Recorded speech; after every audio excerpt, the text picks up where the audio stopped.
नमस्कार, स्वागत है आप सभी का आपके अपने YouTube चैनल पॉलिटेक्निक कॉलेज 91 में। आज हम लोग जानेंगे बल को वियोजित करना।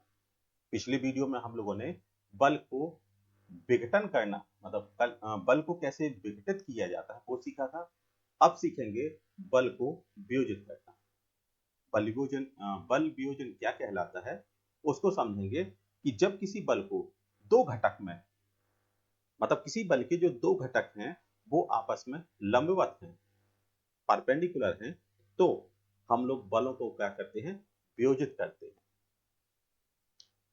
बल जब वियोजित किया जाता है तो उस घटक को हम लोग हॉरिजॉन्टल और वर्टिकल इस्तेमाल मतलब तोड़ते हैं। जैसा कि आप यहाँ समझेंगे कि एक बल है, आप यहाँ पर देख रहे होंगे एक बल आर और इसके वर्टिकल और हॉरिजॉन्टल घटक, इसको कर दिया आपने एक्स, इसको कर दिया वाई,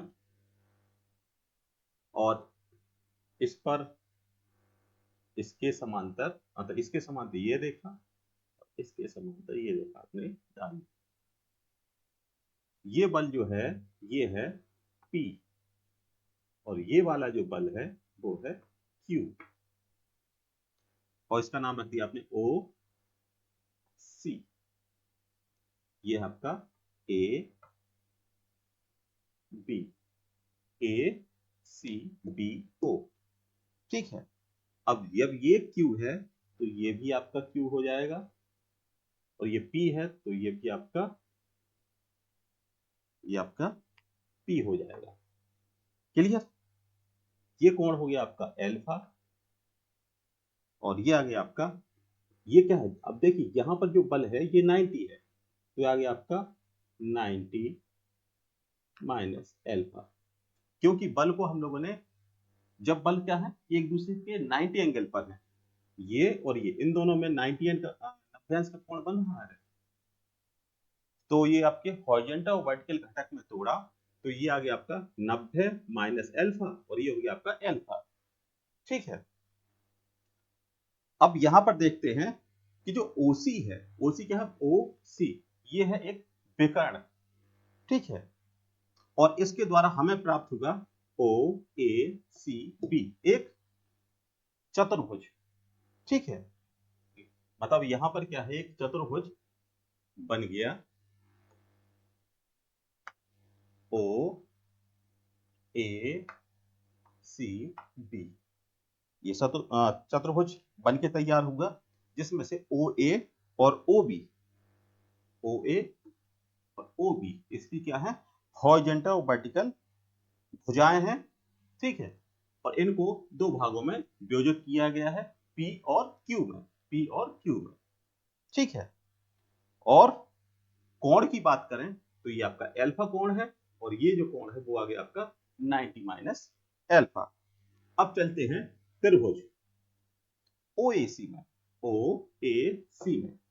ठीक है, OAC में, क्लियर? OAC में अब यहां पे लगाएंगे cos alpha, cos alpha equal to, cos alpha equal to OA upon OC। Clear? अब इसको आपने क्या किया, ये क्रॉस कर दिया, तो अब हमें क्या मिलेगा, OA equal to OC cos alpha. Clear?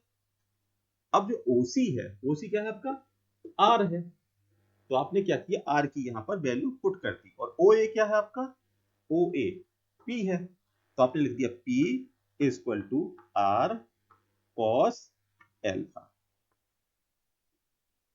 इतना आ गया, क्योंकि क्योंकि AC, ठीक है, बराबर है OB, किसके, OP। ठीक है, इसलिए OB equal to AC equal to क्या हो जाएगा आपका, Q।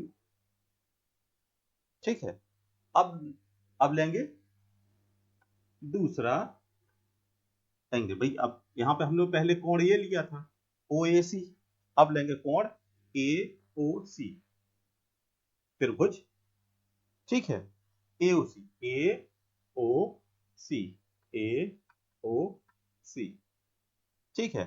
तो यहां लगे आपका sine alpha, sine alpha equal to AC upon OC।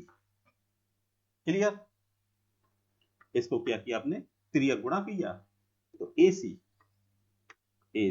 Equal to OC sine alpha. अब AC क्या है आपका, AC, Q आ गया, Q इसको OC ये आ गया आपका R साइन अल्फा। क्लियर?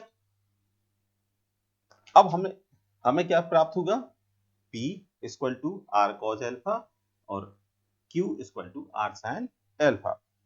अब बल को हम लोगों ने क्या किया, दो भागों में वियोजित किया, ठीक है। तो जो आपका P है, P क्या है आपका, ये डायरेक्शन है, तो ये आ जाएगा आपका हॉरिजेंटल, हॉरिजेंटल वियोजन हो गया। और Q क्या है आपका, वर्टिकल, तो आ गया आपका वर्टिकल वियोजन। तो इसको कई बार कैसे कुछ लिखने वाले इसको लिख देते हैं B equal to R sine alpha, और ये आ जाएगा आपका H equal to R cos alpha. तो ये कहलाता है जब हमारे बल 90 कोण पर विघटन करना हो तो हमें H और V आपका वर्टिकल एलिमेंट और आपका H हॉरिजॉन्टल एलिमेंट में हम लोग बल को कैसे वियोजित करते हैं। जब हमारे बल क्या होते हैं 90 एंगल पर वियोजित करना हो तो ये आपका ये कहलाता है बलों का वियोजन, और जब हमें 90 से कम या इंक्लाइंड फोर्स को तोड़ना होता है तो उसे कहते हैं विघटन, जिसका तो फोर्स रिजॉल्व करना। पिछले वीडियो में हम लोगों ने डिस्कशन किया है। तो आप यदि दोनों ही टॉपिक कवर करते हैं तो कोई भी प्रॉब्लम जो हो, न्यूमेरिकल प्रॉब्लम होती है, उसको आप इजीली वियोजन करना और विघटित करना सीख जाते हैं। तो ये आपका इस चैप्टर का लास्ट टॉपिक होता है। नेक्स्ट टॉपिक जो होगा वो रहेगा आपका मोमेंटम, और मोमेंटम पर हम लोग डिस्कशन करेंगे। तो यदि आप वीडियो को पहली बार देख रहे हैं तो सब्सक्राइब कीजिएगा और वीडियो को लाइक कीजिएगा, और साथ ही अपने दोस्तों के साथ वीडियो को शेयर कीजिएगा। तो मिलते हैं नेक्स्ट वीडियो में। धन्यवाद।